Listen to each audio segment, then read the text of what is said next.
Herzlich willkommen in diesem Video. Heute geht es um den Dienst PicDrop. Vielleicht habt ihr euch schon mal gefragt, wie ihr nach einem Shooting die Bilder am besten zum Kunden bekommt und wie ihr dann ganz elegant mit dem Kunden in Kontakt treten könnt darüber, welche Bilder er bearbeitet haben möchte oder welche Bilder er sich downloaden kann. Das geht natürlich am besten mit einer Online-Galerie und wie das bei PicDrop funktioniert, das schauen wir uns jetzt an. Mein Name ist Ulf Krüger und ich bin Gründer der Facebook-Gruppe Digital Business für Fotografen. Wenn dich dieses Thema interessiert, bist du herzlich in die Gruppe eingeladen. Den Link dazu findest du unten in der Videobeschreibung. Außerdem drehe ich regelmäßig YouTube-Videos zu diesem Thema, sodass du vielleicht ein Kanal-Abo erwägen solltest und auch diese kleine Glocke klickst, damit du immer über aktuelle Videos informiert wirst. Heute geht es um PicDrop. Was genau ist eigentlich PicDrop? PicDrop ist eine Online-Galerie, mit der ihr quasi über die Bilder mit eurem Kunden kommunizieren könnt, über Auswahlen, Bearbeitungen und so weiter.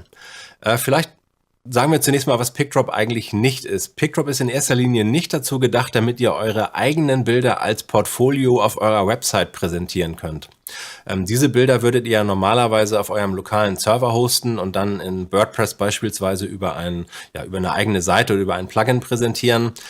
Das würdet ihr in der Regel nicht über PicDrop machen. Das geht zwar auch, aber dafür ist es eigentlich nicht gedacht. PicDrop ist in erster Linie dazu gedacht, dass ihr Bilder in eine Online-Galerie hochladet, die ihr dann dem Kunden weiterleitet. Und zwar für jeden Kunden unterschiedlich, logischerweise. Ihr könnt unterschiedliche Galerien anlegen, die ihr an eure unterschiedlichen Kunden sendet.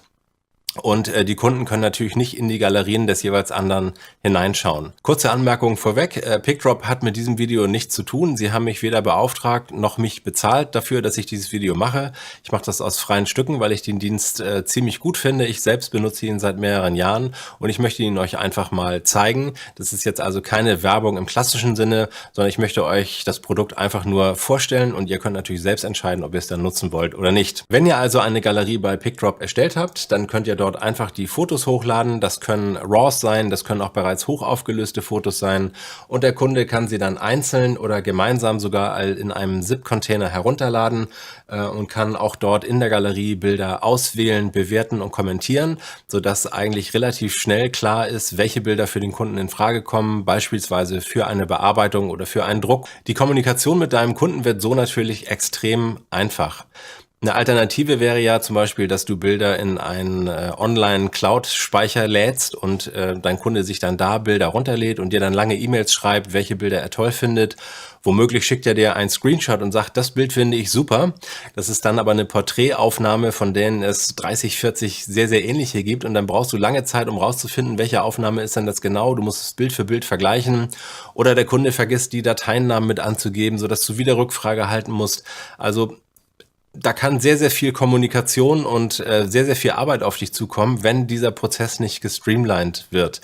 Und bei PicDrop ist das Ganze im Grunde genommen genau darauf ausgelegt, dass diese Kommunikation zwischen Kunde und dir darüber, welche Bilder für den Kunden in Frage kommen, sehr, sehr einfach durchzuführen ist.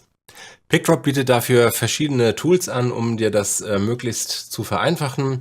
Du kannst zum einen beispielsweise deine Bilder ganz normal im Browser hochladen, du kannst es aber auch direkt aus Lightroom hochladen oder per FTP schicken.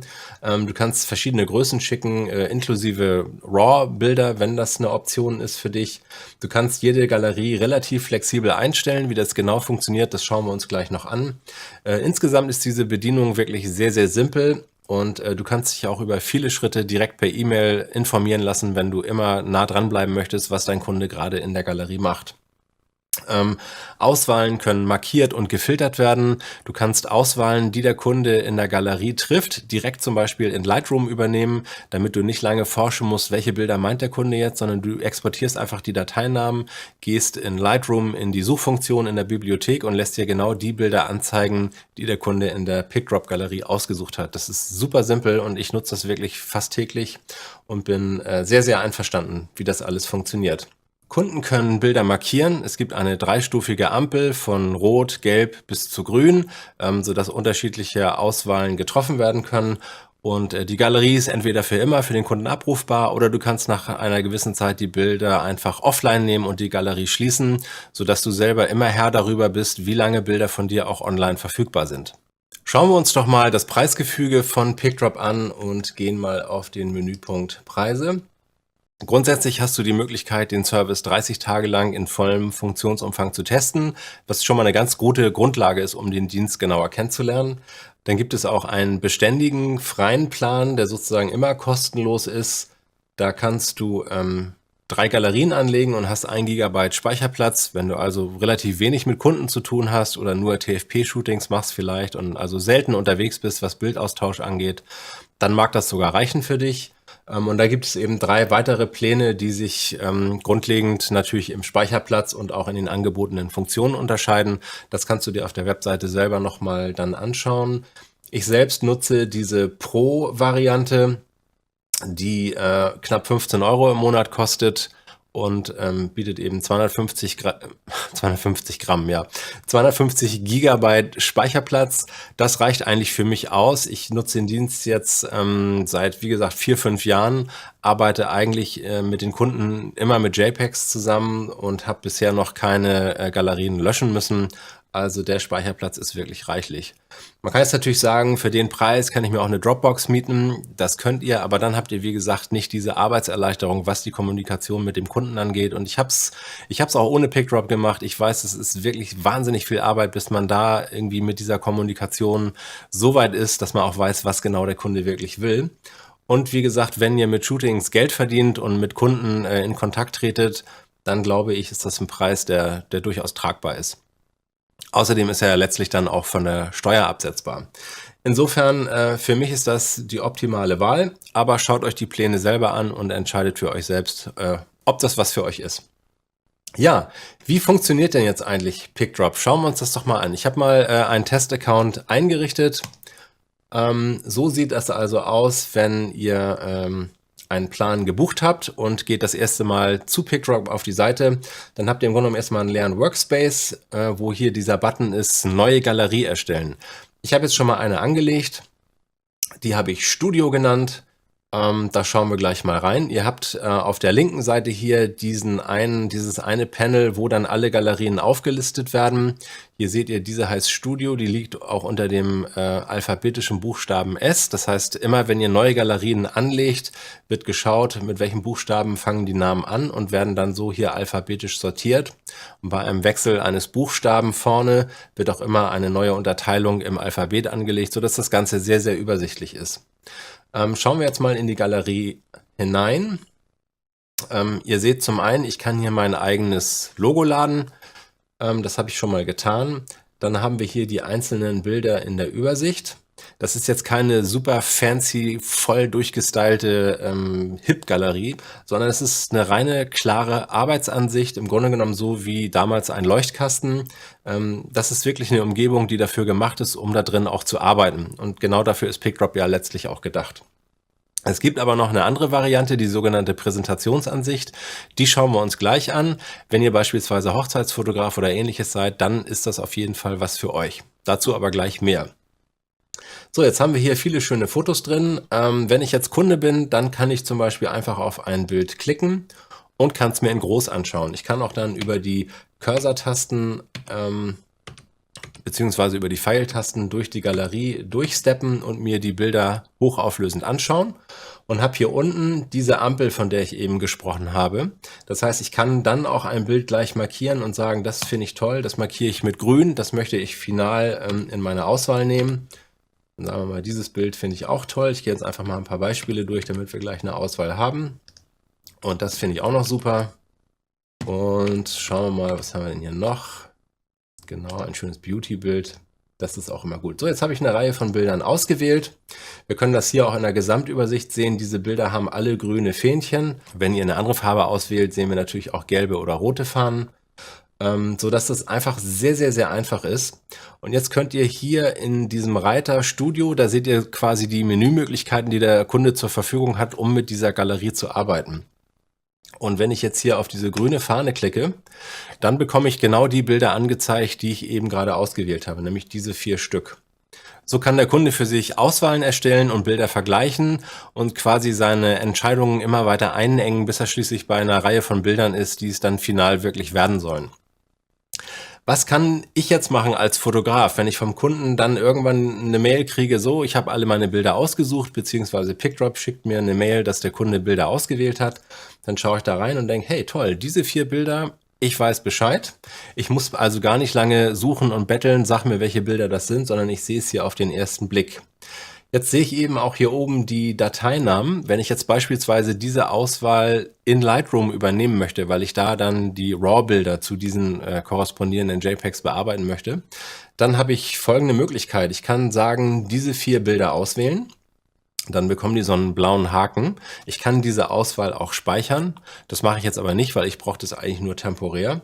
Und dann habe ich hier ein Menü, mit dem ich weitere Bearbeitungsmöglichkeiten habe. Ich nehme mich mal eben raus, damit ihr das auch sehen könnt. So, dann habe ich hier ein Menü mit weiteren Bearbeitungsmöglichkeiten. Ich kann zum einen diese Bilder in einer ZIP-Datei herunterladen. Ich kann die Bilder farblich markieren. Ich kann ihnen zum Beispiel eine andere Markierung geben, wenn ich meine, die sind nur gelb zum Beispiel oder womöglich rot. Ich kann also hier die Einstellungen überschreiben. Und ich kann die ausgewählten Bilder auch in eine andere Galerie verschieben. Ich kann sie löschen und ich kann, und das ist der eigentliche Clou, ich kann diese Auswahl exportieren. Und zwar nicht die Bilder selbst, sondern wenn ich darauf klicke, dann kriege ich eben hier die Dateiennamen angezeigt und kann sagen, ich möchte sie beispielsweise in Lightroom, in Capture One oder Photomechanic exportieren oder im Mac Finder oder Windows Explorer auswählen. Ich würde aber in meinem Fall in Lightroom arbeiten und sage einfach diese 4 Bilder in die Zwischenablage kopieren, beziehungsweise die Dateinamen. Und dann kann ich in Lightroom gehen und dort in der Bibliotheks-Suchfunktion einfach den Zwischenspeicher hineinpasten und bekomme dann diese 4 Fotos als RAWs in meiner Lightroom-Bibliothek angezeigt und kann sofort mit der Bearbeitung beginnen. Also ihr seht, ich finde diese Kommunikation, wie das funktioniert mit den Bildauswahlen und auch der Kommunikation zwischen Kunden und Fotograf, dass man genau weiß, welche Bilder immer gemeint sind, die funktioniert wirklich super in PicDrop. Wenn ihr jetzt beispielsweise Hochzeitsfotograf seid und möchtet eurem Kunden die Bilder nicht in so einer ganz sterilen Arbeitsumgebung präsentieren, sondern lieber auch in einer schönen Präsentationsansicht, dann ist auch das mit PicDrop möglich. Ich nehme mal eben kurz die Auswahl hier wieder raus, sodass wir alle Bilder sehen. Das Ganze machen wir aber nochmal in einer anderen Galerie, weil ich will euch auch nochmal zeigen, wie man eigentlich eine Galerie anlegt. Also wenn ich hier wieder in die oberste Ebene gehe, klicke ich hier logischerweise auf Galerie erstellen. Und die nenne ich jetzt beispielsweise On Location, weil da sollen eben keine Studiobilder rein, sondern alle Bilder, die mal irgendwo draußen entstanden sind. Dann seht ihr hier Drag and Drop. Ich kann also einfach ein Windows Explorer in meinem Fall aufrufen, markiere einfach alle Bilder, die ich hochladen möchte und ziehe die einfach in dieses Fenster und dann ja, werden sie ganz einfach hochgeladen. Und das ist eigentlich auch der Weg, wie ich das immer mache. Über FTP oder Lightroom direkt nutze ich eigentlich gar nicht, weil ich exportiere sowieso immer JPEG-Vorschauen, die ich dann einfach hier reinziehen muss im Browser und das funktioniert ganz einfach. Wie ihr seht, die Bilder sind schon alle geladen. Jetzt steht hier, mein Upload ist fertig. Jetzt könnt ihr es auch sehen. Der Upload ist fertig. Was möchtest du machen? Ich kann jetzt die Galerieeinstellungen überprüfen.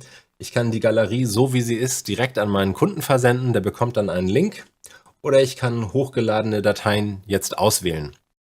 Ich möchte erstmal schauen, wie diese Galerie überhaupt, was es da für Einstellmöglichkeiten gibt. Da gehe ich also hier auf Galerieeinstellungen. Und da seht ihr, ihr habt eine ganze Menge Funktionen. Ihr könnt einmal sagen, wie soll die Galerie überhaupt aussehen, wenn der Kunde sie das erste Mal sieht. Da gibt es eben eine Rasteransicht. Das ist quasi dieses ganz quadratische, wo eben Quer- und Hochformat die gleiche Größe einnehmen. Dann gibt es auch die sogenannte Ziegelansicht. Ich übernehme mal eben die Änderung. Dann schauen wir uns das hier mal an. Da sind quasi Hochformat und Querformat in unterschiedlichen Größen, sodass ihr sozusagen ein kontinuierliches Bild habt, wenn ihr durch die Galerie scrollt. Das sieht ein bisschen schöner aus, ist aber nicht ganz so funktionell, wie ich finde, weil meiner Meinung nach kann man Bilder besser auswählen, wenn sie alle die gleiche Größe haben. Aber das kann natürlich jeder so machen, wie er gerne möchte. Schauen wir nochmal weiter in den Einstellungen. Ihr könnt eben sagen, wie die Bilder sortiert sein sollen, nach Dateiname, nach Markierung, nach Aufnahmezeit, nach Uploadzeit. Ihr könnt diverse Dateiinformationen anzeigen oder auch nicht, wie EXIF-Daten und so weiter. Ihr könnt sagen, in welcher Sprache soll das Ganze dargestellt werden. Ihr könnt einen Willkommenstext eingeben und vieles, vieles mehr. Es sind also viele Details, die ihr euch dann im Einzelnen nochmal anschauen könnt. Wie gesagt, hier oben die Anzeichen. Es gibt auch noch eine Liste, wo das einfach dann alles untereinander angezeigt wird. Auch das ist eine Möglichkeit, wie ihr mit PicDrop arbeiten könnt. Dann gibt es eben zu den Galerien noch weitere Funktionen, wo ihr eben sagen könnt, ich möchte nicht, dass der Kunde Bilder downloaden kann, dann könnt ihr das hier abschalten. Ihr könnt sagen, der Kunde soll gar keine Bilder auswählen, er soll sie vielleicht nur anschauen, das könnt ihr aktivieren. Farbmarkierungen können eingeschränkt werden, Kommentare können gegeben werden oder auch eingeschränkt werden. All das könnt ihr eben hier festlegen. Ihr könnt zum Beispiel auch sagen, dass der Kunde selber Bilder in die Galerie hochladen können soll.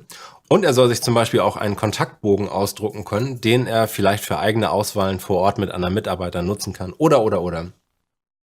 Dann gibt es natürlich den Reiter Sicherheit. Da könnt ihr viele Sicherheitsfeatures einstellen, zum Beispiel, ob die Galerie nur über einen sogenannten sicheren Link verteilt werden soll. Das ist also ein Link, der dann hinten so eine Kombination aus Zahlen und Buchstaben hat. Das ist also quasi wie so ein kleines Passwort im Link, den nicht jedermann sofort erraten kann.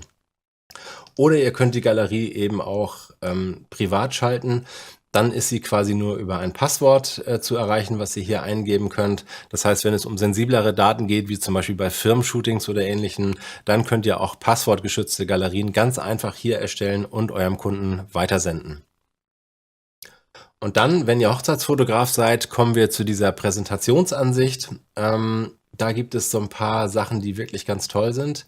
Zum einen könnt ihr hier festlegen, dass die Galerie selbst, wenn sie das erste Mal vom Kunden geöffnet wird, in der Präsentationsansicht geöffnet wird, sodass er sozusagen gleich die super schöne Ansicht bekommt und nicht erst durch diese Arbeitsoberfläche abgelenkt wird. Dann ist eben die Frage, soll der Kunde außer dieser Ansicht, dieser schönen, auch noch in der Lage sein, Bilder auszusuchen und zu bewerten? Dann könnt ihr ihm sagen, ja, ich möchte, dass der Kunde auch zu dieser Arbeitsansicht zurückwechseln kann, um dann beispielsweise Bildauswahlen vorzunehmen. Und ja, ihr könnt auch noch rot markierte Bilder in der Präsentationsansicht ausblenden. Das ist beispielsweise dann sinnvoll, wenn der Kunde darauf besteht, dass ihr wirklich alle Bilder hochladet, auch die, die technisch nicht einwandfrei sind. Aber die sehen natürlich in der Präsentation nicht so toll aus. Deswegen könnt ihr die vorher dann rot markieren. Dann würde er sie nicht in der Präsentationsansicht sehen, aber sehr wohl in der Auswahlansicht später.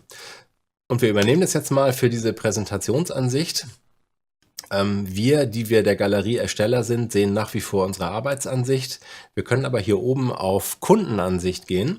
Und wenn wir das klicken, dann sehen wir die Präsentationsansicht. Das heißt, es ist eine Fullscreen-Galerie. Oben als Überschrift steht der Name der Galerie. Das heißt, wenn es beispielsweise ein Hochzeitsshooting ist, könnt ihr auch schreiben, Hochzeit von, keine Ahnung, Thorsten und Karin am 22.03.1919 oder was auch immer. Das würde dann hier oben stehen. Und dann kann der Kunde hier durchscrollen und sich die Bilder in ganzer Pracht anschauen. Kann sie eben auch in groß anschauen und mit den Pfeiltasten durchscrollen. Das ist alles in allem schon mal eine sehr schöne Präsentationsansicht, wie ich finde, sodass ihr PicDrop eben auch für solche Übergaben wie Hochzeitsfotos und so nehmen könnt und der Kunde eben schon auch ein bisschen was Schöneres zu sehen bekommt, als eben nur so eine nackte Arbeitsoberfläche. Dann habt ihr hier unten dieses Stiftzeichen, weil wir gesagt haben, der Kunde soll auch Bilder auswählen können. Dann kommt er hiermit zurück in diese Arbeitsansicht und kann dann hier wie eben auch ganz normal Bilder auswählen und in die Auswahl übernehmen. Nochmal kurz zu dem Menü hier oben. Galerieeinstellungen hatten wir ja eben schon. Ihr könnt auch aus dieser Galerie, wo ihr euch gerade befindet, direkt den Link an den Kunden versenden. Und habt dann nochmal die Möglichkeit, entweder diesen sicheren Link zu schicken oder auch den Klarlink. Das könnt ihr da nochmal auswählen. Und ihr könnt eben auch sagen, ihr wollt hier direkt die E-Mail losschicken. Dann müsst ihr hier einfach die E-Mail-Adresse eintragen und dann könnt ihr es direkt über PicDrop versenden. Ihr könnt aber auch hier einfach den Link kopieren und das über euer eigenes E-Mail-Programm durchführen. Das ist letztlich eure Entscheidung, wie ihr das macht. Die Kundenansicht haben wir eben auch schon gesehen. Dann gibt es hier noch diese sogenannte Ereignissicht. Wenn jemand sich in die Galerie von außen einloggt, Bilder markiert, Bilder anschaut, dann werden euch diese Ereignisse hier in so einer kleinen Liste angeschaut. Das heißt, ihr habt auch immer ganz gut den Überblick, was in eurer Galerie passiert. Ja, und dann habt ihr hier noch euren eigenen Reiter. Wenn ihr PickDrop-Kunde seid, hier seht ihr eure Galerieübersicht. Das ist quasi da, wo die eigenen Galerien zu finden sind, die ihr selbst angelegt habt. Und ihr kommt dann noch in eure Kontoeinstellung, ihr kriegt eine Hilfe und ihr könnt euch abmelden. Das könnt ihr euch dann auch nochmal in Ruhe anschauen. Vielleicht noch ein Feature, was ich ganz cool finde. Wenn ihr in einer Galerie seid, habt ihr auch die Möglichkeit, hier oben ein Titelbild hinzuzufügen. Ihr könnt entweder ein Titelbild hochladen von einer externen Datei oder ihr könnt einfach ein Bild hier auswählen. Nehmen wir mal beispielsweise dieses hier. Das kann ich einfach hier oben auf Titelbild hinzufügen, ziehen. Und dann wird dieses Bild mein Titelbild. Ich kann über diesen roten Punkt sagen, in welcher Höhe es angezeigt werden soll. Und sehe das hier hinten korrespondierend, dass das Bild sozusagen in den Ausschnitt geschoben wird, den ich hier auswähle. Und sage dann fertig. Und dann habe ich in dieser Galerie eben auch ein kleines Titelbild. Und wenn ich jetzt in die Präsentationsansicht gehe, das heißt, wenn ich Kunde bin und bekomme diese Galerie mit einem Titelbild, dann wird mir dieses Bild erstmal als Fullscreen angezeigt. Das heißt, das ist erstmal eine sehr schöne Eröffnung. Und dann kann ich hier gehen auf Galerie öffnen und sehe dann die Galerie-Präsentationsansicht. Das ist auch nochmal ein sehr schönes Goodie, wie ich finde, wenn ihr zum Beispiel Hochzeitsbilder an euren Kunden übergebt. Ich finde, das ist ein toller Dienst, der sich in jedem Fall lohnt, sich einmal näher anzuschauen. Wenn ihr viel mit Bildern arbeitet, die ihr auch an Kunden übergebt, dann macht PickDrop doch die Kommunikation zwischen euch als Fotograf und dem Kunden sehr, sehr einfach. Ich finde, der Dienst lohnt sich. Zumindest schaut ihn euch mal an, wenn es was für euch ist. Wenn ihr andere Lösungen habt, die ihr einsetzt, würde mich das sehr interessieren. Dann schreibt es doch mal unten in die Kommentare, sodass wir auch Input kriegen von euch, was ihr ansonsten nutzt, um quasi diese Auswahlen durchzuführen.